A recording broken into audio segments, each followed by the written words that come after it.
get by. It resides between my eyes. Walked through the fire, came out better on the other side. See, life's like a beach if you find the sand. And right now, I feel like 100 grand. You are listening to Inspired Insider with your host, Dr. Jeremy Wise. Dr. Jeremy Weiss here, founder of InspiredInsider.com, where I talk with inspirational entrepreneurs and leaders. Today is no different. I have Stacia Nelson of Pivot Strategies. And Stacia, before I formally introduce you, I always like to point out other episodes of the podcast people should check out. And since Stacia is an amazing agency owner, I've had some other great people on. Andy Crestodina, who's a master at websites. Check him out. Also, I had Todd Taskey on. He talks about, he pairs agencies with private equity and helps them sell. And he has a Second Bite podcast. So sometimes the owners make more on the second bite than the first. So check those out and much more on InspiredInsider.com. This episode is brought to you by Rise 25. At Rise 25, we help businesses give to and connect to their Dream 100 relationships and partnerships. And how do we do that? We actually help you run your podcast. We're an easy button for a company to launch and run a podcast. We do strategy, accountability, and execution. And, you know, for me, Stacia, the number one thing in my life is relationships. I'm always looking at ways to give to my best relationships. And I found no better way over the past decade to profile the people and companies I most admire, profile them, and share with the world what they're working on. So if you've thought about podcasting, you should. If you have questions, go to rise25.com to learn more. And I'm excited. We have Stacia Nelson, founded Pivot Strategies. You can find them at pivotstrategies.com. And after losing her corporate job in a mass layoff, Pivot Strategies is an internal communications firm that she started. And now it has over 40 employees. It's an Inc. 5000 company in 2022. And we're going to dig into one thing, Stacia, that I'm particularly interested in, which is it was made Best Places to Work in Minneapolis. And she also was in Ernst & Young Entrepreneur of the Year Heartland finalist and received numerous awards, Women in Tech. The most impressive thing is not all of that, Stacia, but it is raising 3 kids while doing all of that. I mean, each kid is a full-time job, let alone 3 kids and a business. Stacia, thanks for joining me. Thanks for having me. I'm excited to be here. Talk about that for a second. Raising 3 kids with a business. I don't know how my wife does it, to be honest with you. I mean, I help, but like compared to her, I do nothing.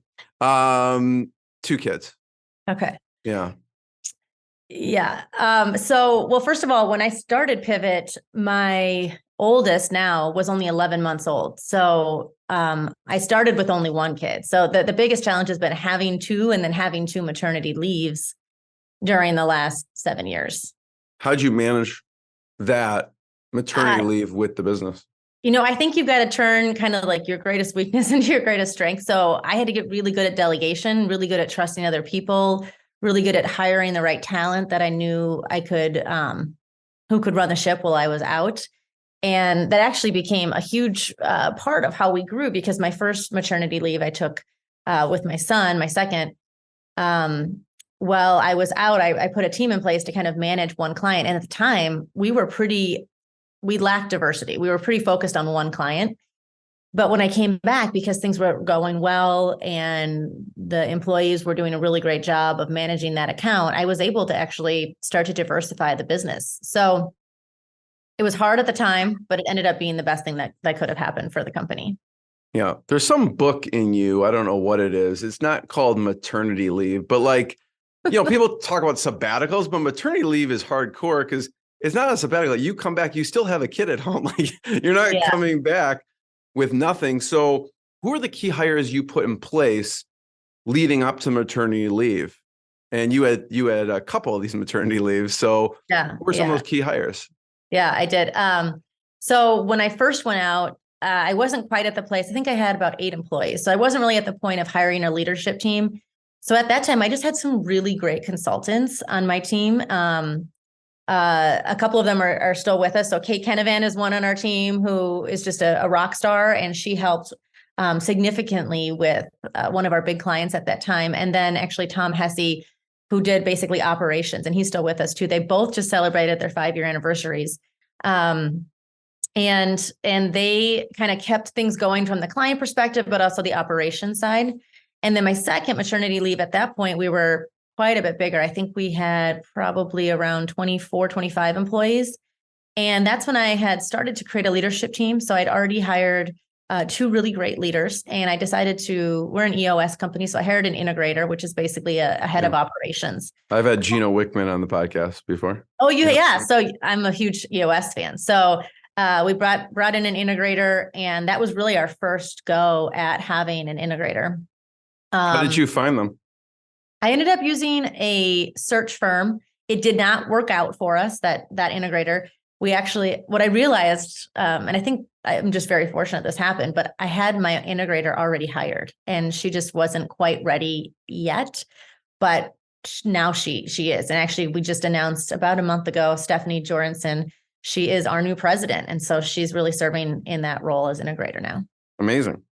Yeah. When, a company is growing, talk about the leadership team, because sometimes people hire when they're at a pain point, they're like, we need to hire it. And sometimes it's a stretch at the time. What was your situation like?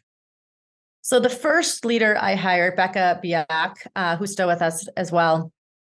I hired her when it was a stretch. So I didn't really have the budget. And what I loved about Becca at the time, she just was able to come in and provide leadership skills, yet also execute and be billable. So she kind of paid for herself, which I was very appreciative of, because I couldn't really afford to take this big leap. She was like a player coach situation. Exactly. Player coach is a great way. Yeah. She was like just a communications athlete, right? She was so good at so many things and had this willingness to really jump into anything. And whether it was figuring out a hard problem or handling a client, she was able to do both and walk away with, A+ reviews from anything. So she was my first hire. What was her position, like leadership position? She was marketing and kind of growth, business development. But because she was the only leader, she ended up taking on, she was doing sales ops. She was doing new hiring in some cases for some of the marketing and sales needs. So she was kind of doing a variety of things. I would call her she was my right-hand person, essentially. Awesome. Yeah. So that was a stretch. What about the next? The next one was Steph Jorgensen, and she's the one who's the president today. She was actually more of an investment decision. So we were in a good place financially. I saw a lot of potential in her. She came from a corporate role. She was actually working for Medtronic, who at the time was also someone we were working with. And so it's a little tricky, but I think she was ready for a different opportunity to really spread her wings. And her passion was managing teams, growing teams, coaching people. And that's exactly what I needed to kind of get myself out of and have someone else replace me on. And once I brought her in, she was maybe a little bit billable, but mostly not. And the team just soared immediately within probably 3 months of hiring her. It was a game changer. When you have a new person in position like that, how do you structure the position or train, or do you just let them do what they do? I'm a classic visionary. My team would laugh if they heard this, because I try to take those steps, and we're hiring a sales role. So we have this 90-day plan for a salesperson, but with Becca and with Steph, God bless them, because I just was like, here, just figure it out. Google, if they'd have questions, if I knew the answer, I would say, here's how I've done it in the past. That's usually how I would explain things. But otherwise I would say, Google it, figure it out, come up with something new. And it's not just, I think that I'm kind of, more of that visionary type of personality. It's also, I never worked for an agency before. So I don't really know how agencies typically run, and I don't necessarily want to know how they run. I want to do things different and have it be a, different kind of place than others. So I don't want to just recreate the wheel in terms of what's been done before. Yeah. Stacia, I want to dig in a little bit to, I mentioned that there was a mass layoff. You lost your position, and instead of going back into corporate, you started your own. So I'm wondering why. And before we get to that, I just want to point out, we're mentioning Visionary Integrator. There's a great book, Traction by Gino Wickman. There's also a great book, Rocket Fuel by Mark Winters and Gino Wickman. And I had Mark on the podcast, so you could check that episode out. And I think they also have a quiz on, I'm not sure where it is at this point, if it's on Rocket Fuel, but to see what percentage you are a visionary integrator. I took it at one point. So it's somewhere on the internet so you can find it. But there's a mass layoff. You decide to start your own as opposed to go back into corporate. Yeah. So it was 2015. My March of 2015, my daughter was 11 months old. I only had one child at that time. And my husband, Dan, had been in communications, and he wasn't really loving his job. And I loved my job. So I was like, you need to be in a career that you enjoy. And he decided, well, maybe I'll go back to school. He had just had a major knee injury. And so he was really interested in kind of the nursing, doctor, PA kind of route in terms of supporting and helping other people, getting out behind a desk. So I said, go do that. And so he quit his job, and he was actually just taking classes to see if he was still, if he was good at math and science, because he had been a political science major in college. So it's been years and years since he's been in school. And I didn't really have a big heads up that any layoffs were coming. Target wasn't, I think still is very much like the sweetheart of the Twin Cities, great employer, great culture. And I'd had a great experience. And so I didn't really see this coming. I came into to work one day, and they laid off, I think it was 2,000 people in one day. It was like 20% of their Holy cow. And so, it was big in the news, especially here locally. There was a kind of a lot of hubbub with it, because like the governor didn't know what was happening. All these people were suddenly displaced and unemployed. Anyways, I have this 11-month-old baby. My son, my husband isn't working, and I was supposed to be kind of, doing one for the team and keeping the corporate job. And then all of a sudden I didn't have that. So I was fortunate. I had 4 months severance. So that was great that I had something to go off of. But at that time, I really didn't think I would be able to find a job at my level, like a manager level, which actually wasn't a very high up role. I mean, I was not in a big role. I was in kind of middle management role at Target, even lower management role, I would say. I would manage teams, but those teams wouldn't manage teams, if that makes sense. So I needed to find a job, and I knew that I would need some time to do that. And I had just been recruited by another company, actually Starbucks, and I ended up being the finalist, and I ended up turning it down because we decided to have a baby and not move away from family. But that, even with being recruited, that took me 9 months to get to a final offer. So that just gives you an idea of what the economy and the job market looked like at that time. So I knew to proactively look for a job, it was probably going to be closer to 9 to 12 months. And with only kind of a four month runway, I had some friends that reached out to me that I had worked with at Target. They had gone, the nice thing about working at a company like Target is the people go on to great companies. Probably some of the smartest people I've ever worked with. And so I had a few that reached out and said, hey, I heard about the layoffs. Were you impacted? I said, yes. And they said, I'm really sorry to hear that. How can I help? We connected. And in the course of those conversations, I learned that they had some communications projects. And they said, would you want to consult on it? It's very similar to some of the work we did before. I know you can do it. I'd be happy to give it the work to you. And I talked to my husband about it, and I thought, I don't want to do consulting. I had this misnomer about consulting. I thought it was something you do in between jobs or when you're at the end of your career. I didn't realize how rewarding it could be. So I was not going to do it. My husband convinced me to do it mainly because it would just buy us some time, and I could be more picky about the job that I would then end up in.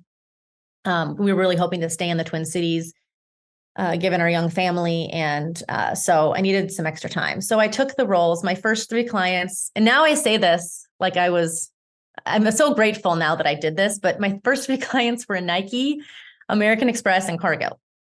So not a bad way to start, right? And I actually loved it. I loved the work. And more importantly, they seemed really happy. And so I was getting this really positive reinforcement. I kind of re-fell in love with communications. I was learning new things because I was in new companies, but I was applying so much of what I'd learned in my corporate experience. And it just kind of took off from there. We ended up really I found this niche around. There's not a lot of people who go from corporate to consulting. A lot of people do the opposite. It's like, you come out of school and you go into an agency, and then when you've really made it, you go into a corporate role, and then you climb the ladder in the corporate role and you jump into different corporations, and that's kind of the path. So having not come from an agency, I didn't really realize that there was this lack of people with corporate experience who knew how to navigate bureaucracy, who knew how to manage global organization changes, and so many people that you have to communicate with. It's not like a pickup game. It's something that you definitely learn from experience how to do well.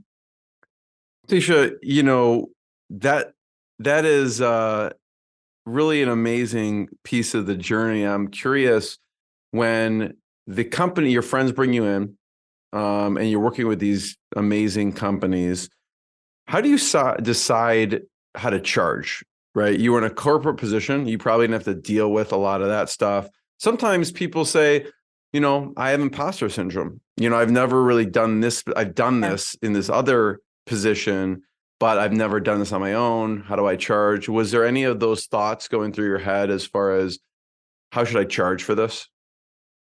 That's a great question. I'm glad you asked that, because I think a lot of people actually ask me that when they're starting out. I actually just talked to a woman yesterday who's going to start her own company, and I was explaining how I did it. So I took my corporate salary and I divided it. I basically was going to divide it by 52 weeks in the year and then 40 hours a week, but I knew I wanted probably 3 weeks vacation. So I divided it by whatever that is to come up with an hourly rate. So let's just say the hourly rate was $50 an hour if you're making around $100,000. So then I knew that was kind of like the very, very base. That wasn't going to give me what I needed, because I had to pay taxes. I needed to buy benefits. I needed to buy benefits not only for me, but for my husband and my daughter. And so I would take that number and multiply it like by 2, and then multiply it by 3. And that's your range. So somewhere between 100 and 150 was kind of what I was looking at. I think imposter syndrome is such a thing. It's still a thing for me. I feel very lucky to be in this role, but when people are telling you you're really good at something, sometimes you can't hear it. You can't really believe it. And I've had sometimes when people are really good, they take it for granted because they're really good at it, and we assume that other people are good at it when they may not be. At least I could speak for myself, right? So it comes easy. So it's like, there's that factor. I think that's absolutely right. I've experienced that multiple times now, where I've come in and I've tried to train someone on what we do. Really smart people. And it's just amazing how much harder it is than I thought for people to kind of pick it up. Yeah. So hopefully that gives you the range. I think I started on that kind of lower range, multiplying. They were getting you for a steal, it sounds like. They were getting me for a steal in the beginning, for sure. And that's, but that's part of being new, is you take everything and you do it for cheap. That's how it starts out. And then as you get more established, you can start to charge more and also get more refined in terms of what you want to be doing and what you say no to. Yeah. And so I want to go to culture for a second. I know culture is really important to you. I mentioned, made best places to work in Minneapolis. And I'm wondering, what did you take from the culture at Target? And then we'll kind of talk about what you do at Pivot Strategies.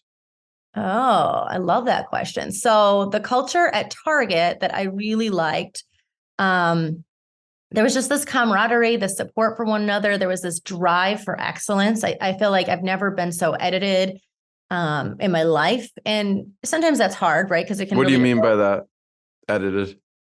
I mean, like you write as a communicator, you write a communications plan, you write, articles, you write things, and it just comes back kind of bloody from all the red marks and the black marks from your colleagues. And I'm just to give you an example of this, like when I took the GRE to go to grad school and I took the writing exam, I got a perfect score. So like I was a good writer, and I'd already been in 2 different roles where I had very, very much used my communications background and had my writing like punched up by great leaders that I worked for. So, but still, when I came to Target, I had a lot of editing, and so you just you learn their way. They're very polished at Target, I would say. They're also really mature in terms of process. So I learned for the first time in my career the importance of structure and process and how that really creates efficiency and consistency in deliverables. Mm. So what did you take with you to Pivot Strategies, and what are some of the things you do from a culture and retention standpoint? So we have 5 core values. One of them is better as possible. I definitely think that comes from some of that experience of just that polish, that recognition that there is always this ability to raise the bar and do better, especially in internal communications, because the bar is sometimes incredibly low. But I think some of the things some of our values actually came from what I learned at not only Target, but other companies I've worked for in the past where it wasn't a thing. For example, positive mental attitude, just being really positive, bringing the sunshine. Self-care is non-negotiable. That's a huge thing for us because there we are. Self-care. If someone's watching the video, by the way, if you're just listening to audio, if you're watching the video, you can watch the video as well. We're looking at pivotstrategies.com page, and I have the core values up. So keep going. Yeah, thank you. So self-care is non-negotiable. It's something I learned, just corporations just weren't doing well. And I think this is something that some do better now than before, after COVID especially, but oftentimes, I hear from people that they're still not doing it well. It's just this focus on self, and that if you put yourself first, if you whether it's working out, getting enough sleep, eating, sitting down and just eating your meal and focusing on that, you really do perform better at work. And so it's just this encouragement and this permission to my team to put yourself first. Sometimes I feel like we have this rhetoric in our heads that you've got to put the company first, always the company first, and like family comes second, and then like self comes last. And we really try to turn that on its head. So I will tell my team, I've started team meetings with a meditation when everyone's kind of frenzied and running late and we need to just like take a moment to breathe. I've told my team stories about, me taking a nap in the middle of the day so that they just feel the permission that they can do that too. Because we all have those moments when we need to do it. Or, I tell them I block my calendars for self-care time. So it's just time for me to, whether it's go for a walk, clear my head, do some yoga, something like that. For me, that's what self-care looks like. But I think by telling those stories, then other people can start to feel the permission to do that. Yesterday, actually, in our leadership team meeting, my personal best was that I had gone to Target in the middle of the day and just felt the freedom and didn't have to worry or care about walking around and picking up a few things in the middle of the day. And that's why I started this company and what I wanted to continue to feel like, not just for me, but for others. Yeah, I wish I learned that earlier. I'm still practicing it. It's hard for me. It's a practice. Yeah, right. Yeah. It's kind of like yoga. It's like, just because you've done it a bunch doesn't mean that you're going to be good at it today. It depends on the practices and habits you put in place. And then be the change is really, we sell change, right? We work with companies who are going through massive transformations and we help them through it. We inspire their employees as they're going through it so that it's something that they're looking forward to and excited about versus being pulled along and doing begrudgingly. So we also, as a small company, change a lot. So we put people in new roles. We change offices. We just adapt very, very quickly. And that's just part of our culture. And sometimes people come in and they think they want that and they're like, this is too hard. And that's okay. But that's one of our core values. And then unapologetically hungry, this doesn't really come from any corporate experience. This mostly comes from me feeling for many, many years. I'm ambitious, right? I have been, I think I was just born that way. And I've been told so many times, like, you need to kind of tone it down a little bit, to do well in a corporate environment. And for the first time in my life, when I started Pivot, I feel like I don't have to tone it down. In fact, people are like, rah, rah, yeah, go. And then I've got teams of people who are here to help me make this happen, make these dreams happen of becoming the #1 internal communications company in the world. So, I want people around me who are excited by that growth, who are always looking for opportunity. And for them, for individuals on the team, it might look like going and getting their master's degree or going to get a certificate or being involved in something that helps them better their skills. But we want people who have and share ambition for growth. Talk about, yeah, thanks for sharing that. Are there other things you do as a company that you feel really help with the retention? People have been with you for a long time. They like working with you. I think I watched a video from 2 years. You're talking about different incidents that happen in Minnesota and the culture and how that affect the culture. So it's really top of mind for you. What else do you do that's built into maybe on a weekly basis for retention or team building or anything like that? So we do a variety of things for team building. So we're virtual most of the time. We do have an office in Edina, and we allow anybody to have a membership to the office if they would like to, and they can have a seat in the office if they would like to. So everybody has that opportunity if they want to be in. Not that many people want to be in, most want to work from home. And so that is part of our culture, right? The flexibility and ability to work from wherever it's a part of our culture. But because we've kind of always had that, we've built different things to keep people engaged throughout that, because we don't want our team to come in and be working on a client and then they feel like they're a part of that client's culture and not part of a pivot culture. So that's been one of the challenges that we've had to really work on throughout us growing.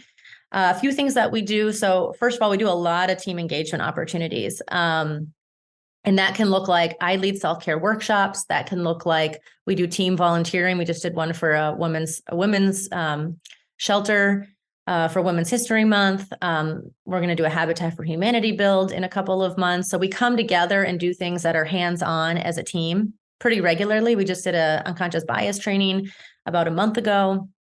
And then we do team meetings where we're doing team building, and we have the overview of the business. We're EOS, so we're totally transparent with our team about what's happening with the company.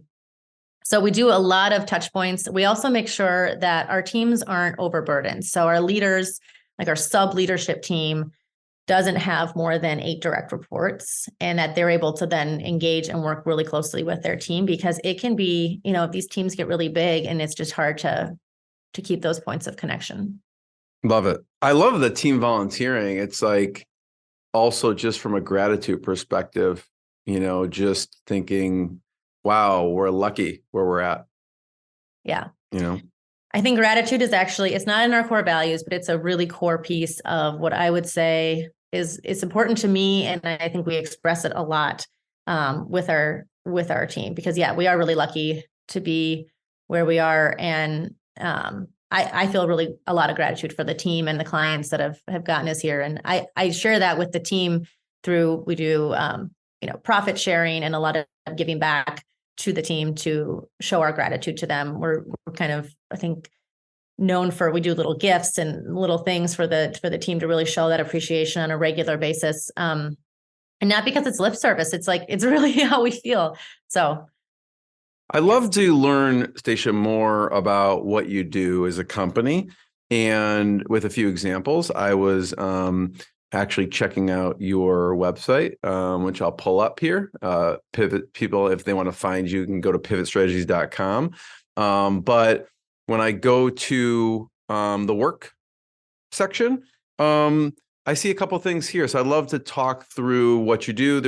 It says Office 365 Communications Campaign. Can you talk about that for a second? Yeah, I would be happy to. So if you think about big companies, our target market is at least 30,000 employees. And then we have companies that are, up to 300,000 employees. We work with large companies, and as they're going through a big change, usually in the IT space, sometimes in the HR space, we come in and help them with that, engaging only their employees. So we only do internal communications for the companies with their employees, to help their employees through and to have them do their jobs differently so that they know what they need to do. So in this instance, I worked with a large medical device company. They had just acquired another very large medical device company. So they became quite large, almost 100,000 people. And the company that hired me, the original company, they were very centralized, right? So all of their IT systems and processes and things that they were using were pretty consistent. As they had acquired smaller companies, they brought them into their system. The company they hired or acquired, however, was very decentralized, meaning they had grown by acquisition, but they hadn't brought each other onto one type of system, or the systems didn't have any consistency. So when they acquired this company, people couldn't communicate with each other. They couldn't work together. They couldn't get on, today would be like Teams versus Zoom, right? And we all know how to use those things, but at the time we didn't, and it was a different kind of world then. This was in 2017.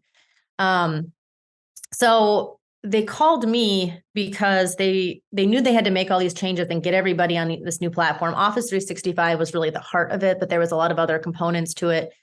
Windows 10, printing, some security measures that were going to be added in to all the technology that they were using. And some of it was also taking some things away that were not safe or not good for the company, because if someone left, then information would leave with them. And we needed to keep data in a secure place so that the company would keep it and retain it. So there were about 10 different measures that they were trying to do. And again, it's across 100,000 people and it's global. So it's really big. And you're reaching people that don't speak the language and all of that. So, or don't speak English. They brought me in because they couldn't figure out how to get a communication out. Then when they brought me in, they actually had two different communicators and neither one had worked out. And so, of course, when they were talking to me, I was like, well, what happened to the other two bodies before me? Because I'm kind of nervous for that. You don't want to be another person buried in the backyard. Right. I'm like, what happened there? And they said, well, they couldn't get a communication out, was the main thing. They couldn't, it just kept stalling. And they had a change management person. This change management person had scoped out kind of all these different categories of people and how they were going to be migrated onto these new systems. So there was already a kind of a plan in terms of the migration. It was just the communication aspect was stalled and kept turning its wheel. And I thought, why isn't this change management person doing it? So anyways, I came in and I learned that they had, in this situation, because of the merger and some of the regulatory stuff, because of the industry, they had basically a layer that you had to go through where all communications that were going to over a certain number of people in the company had to go through approval. And it had to be approved by this group. And the group included like the chief marketing officer, the chief communications officer, the chief legal officer, the CHRO, the chief technology officer. And so I can't remember how many, there was like 8 people on it. And so nobody could get anything through there because every time they tried, it failed, or they were too afraid to bring anything through because they were worried about, the people that were on it were going to be seeing their work directly.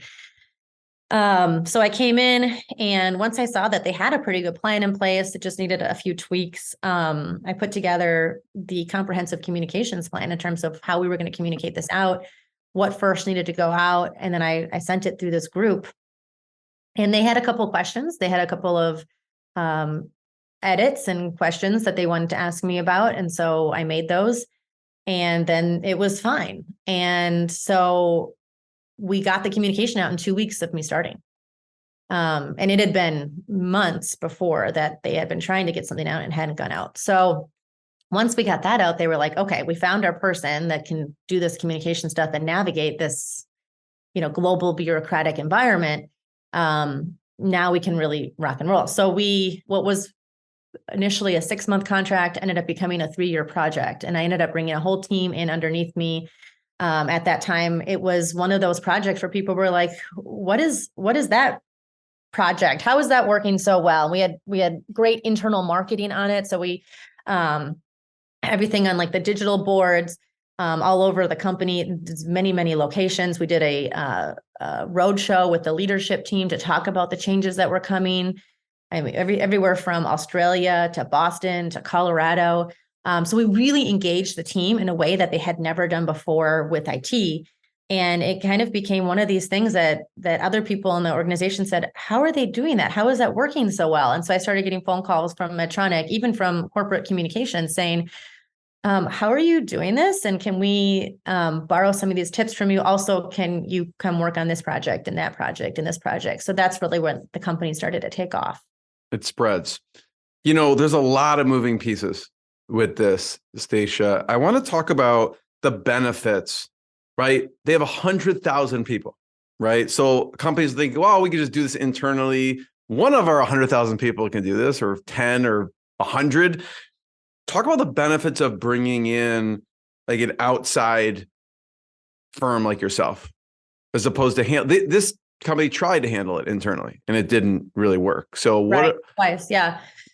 Yeah, great question. So first of all, I didn't at the time have an IT background. Now I've worked with IT predominantly for the last 7 years. But I think part of the benefit of not having a lot of knowledge around a specific technology or technologies is you come at it from the end user perspective, right? You come at it from an employee perspective of, well, why does this actually matter? And like, how am I actually doing my job differently? What do I actually need to know?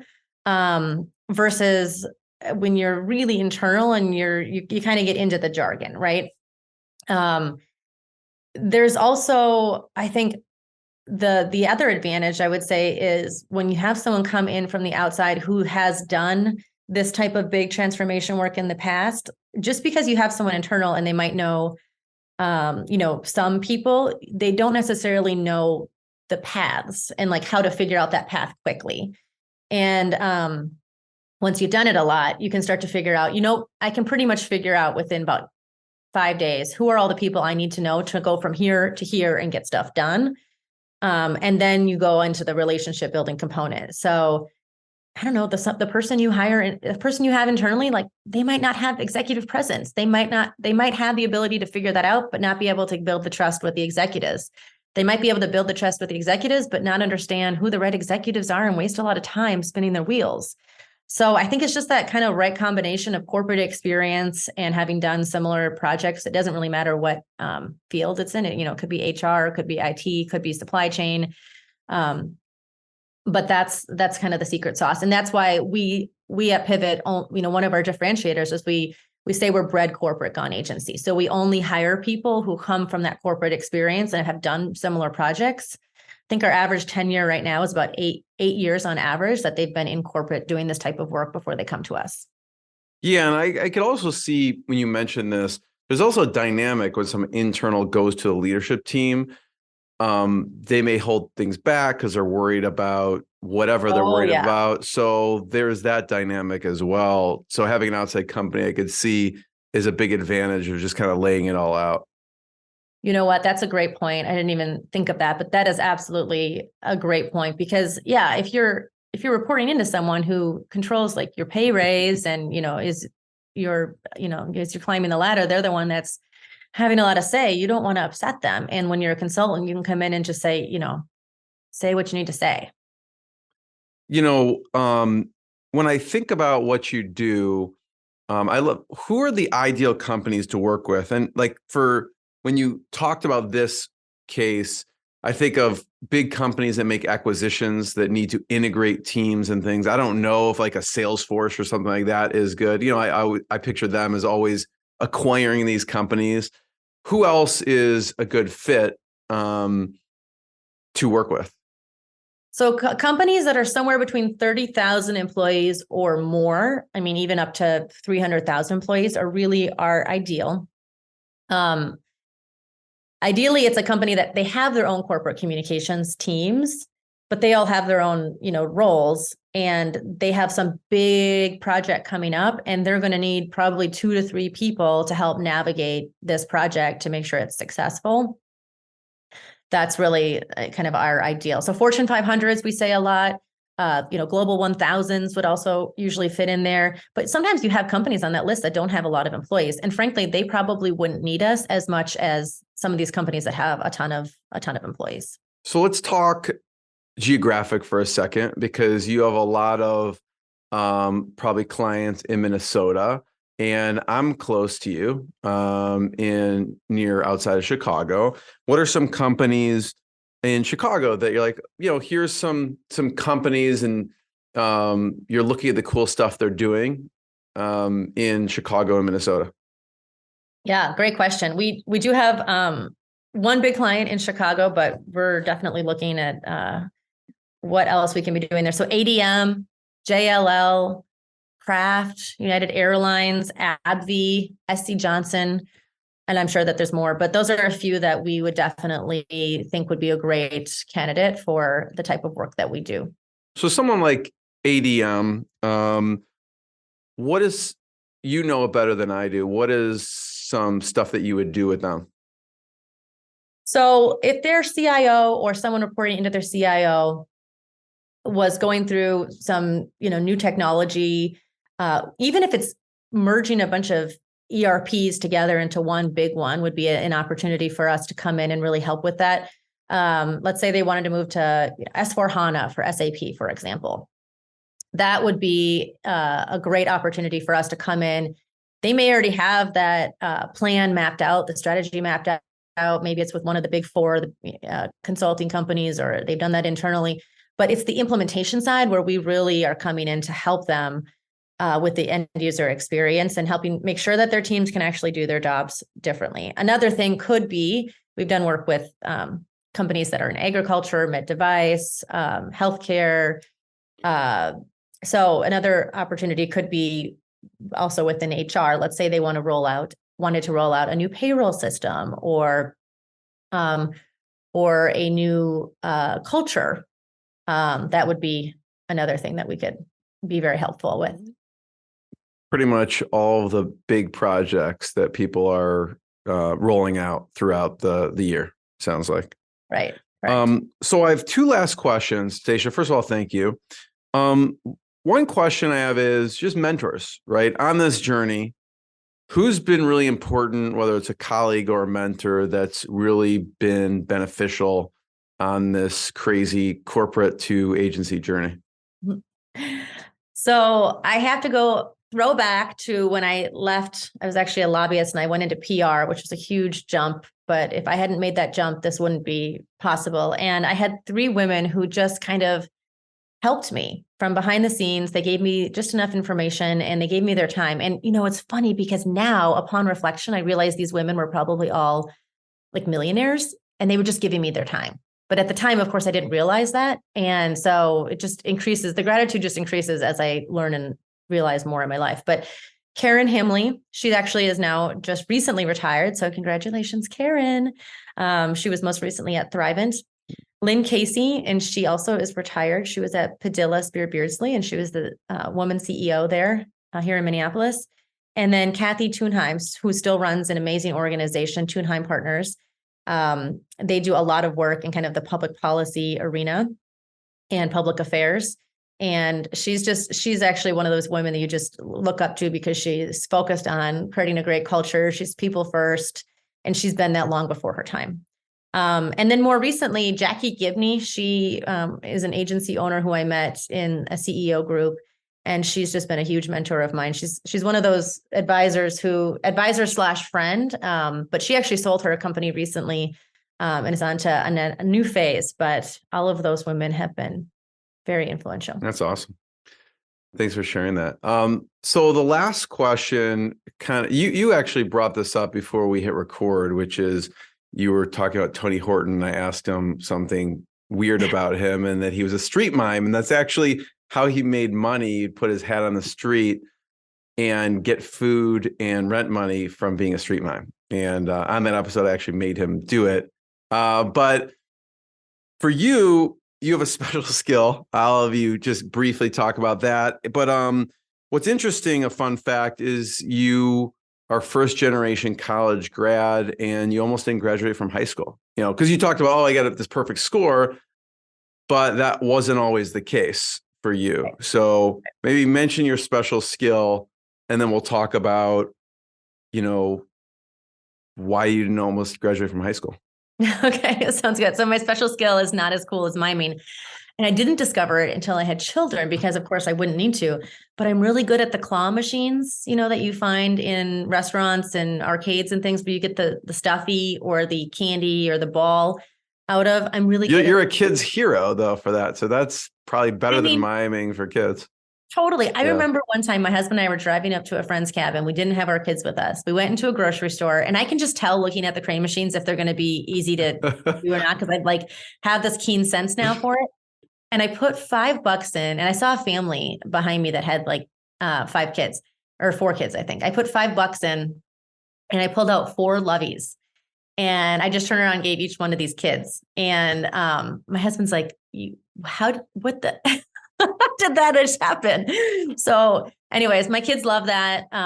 But there are ones that don't grab, and you have to really avoid those. So, you only put the $1 in and see if it's going to be one of those, and then don't even bother, because you're never going to, but there's a lot. If they don't grab, what do they do then? If they don't, and if there's a stuffed animal kind of thing down here, yeah, and it goes like this, it doesn't even like remotely grab anything, then don't even bother, because either it's too low, or some of them are like made to then like never grab anything. But it's a fix. It's terrible. Yeah, for sure. It's fixed. So there's probably 30% that are like that, but most of them are not. And the trick is, if you look from both the front and then you look from the side, you can really see the angle, and try and grab like the head, like neck area, because then you'll get a little bit of the head, a little bit of the body, and then it really pulls it up. I love it. Yeah, my girls will love that.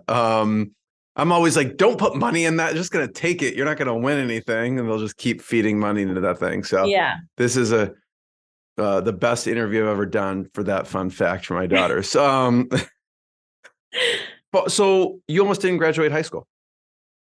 Yeah. I mean, it's kind of a little bit of a comeback story, but yeah, I had chronic kind of fatigue, and I had mono in high school. So I had missed a lot of school, and I got to the end of graduation, and I was kind of probably a B/C student. I was not a straight A student. I mean, I got A's in some classes that I was really into. English was one of them that I consistently did well in, but I just wasn't engaged. And, the thing for me is I hated the schedule. I hated someone telling me where I had to be, when I had to be there. I had this kind of just monotonous routine that I did every single day, and I just found it exhausting. So I missed a lot of school.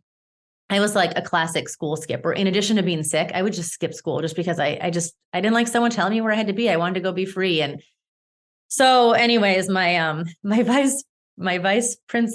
principal of my school at that time, Dave Dahl was his name. I don't want to like throw him under the bus, but hopefully he's not doing this anymore. I've heard from several people that he still does this sometimes. But at Armstrong High School in Plymouth, Minnesota, he was my guidance counselor, because they were short on guidance counselors at that time. And so he was supposed to be my college, guidance person.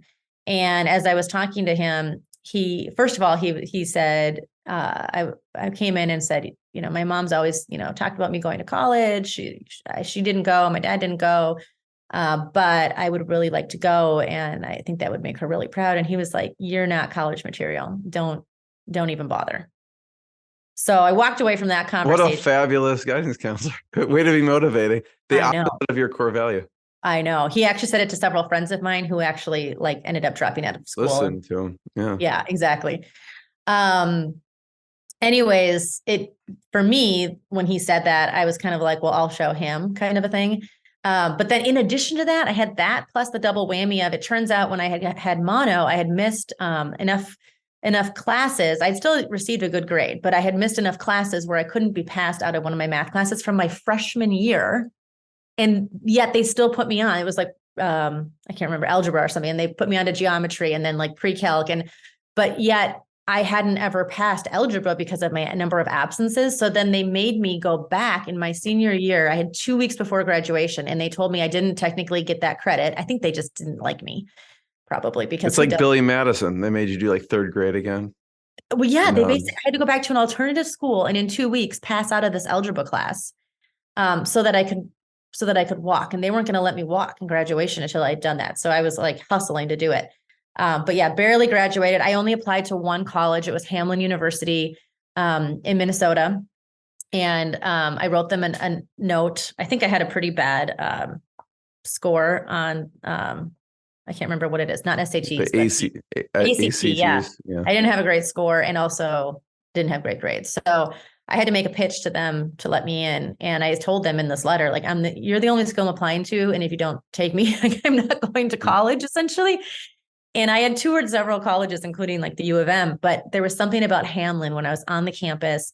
People looked at me and they said my name, and I could tell there was just a community there. And that ended up being absolutely the case. Once I was in a place that had community, had smaller classes, people that cared, my first year I had a 4.0. So I actually ended up graduating cum laude. So I ended up being a great experience, and I graduated early. So I had the good student in me, but I think there was two things. One is when you're in college, you get to pick your own schedule.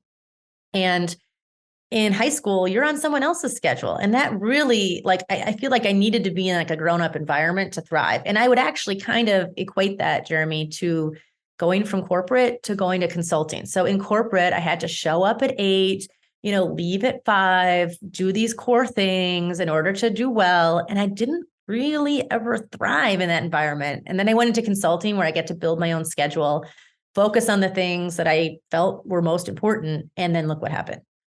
I love it. I almost want to track down the guidance counselor and send this to them. I won't do it, but feel free. Tell them to stop. But I mean, I know a lot of people, certain things in their childhood or earlier on really fueled them. So maybe it's a blessing in disguise that it fueled you to be like, I'll show him or whatever it is. But I just want to thank you, Stacia, and everyone should check out pivotstrategies.com, more episodes of the podcast. And thanks so much. Thanks, everyone. Thank you so much. What I got, you can't buy. It resides between my eyes. Walked through the fire, came out better on the other side. See, life's like a beach if you find the sand. And right now, I'm feeling like $100 grand.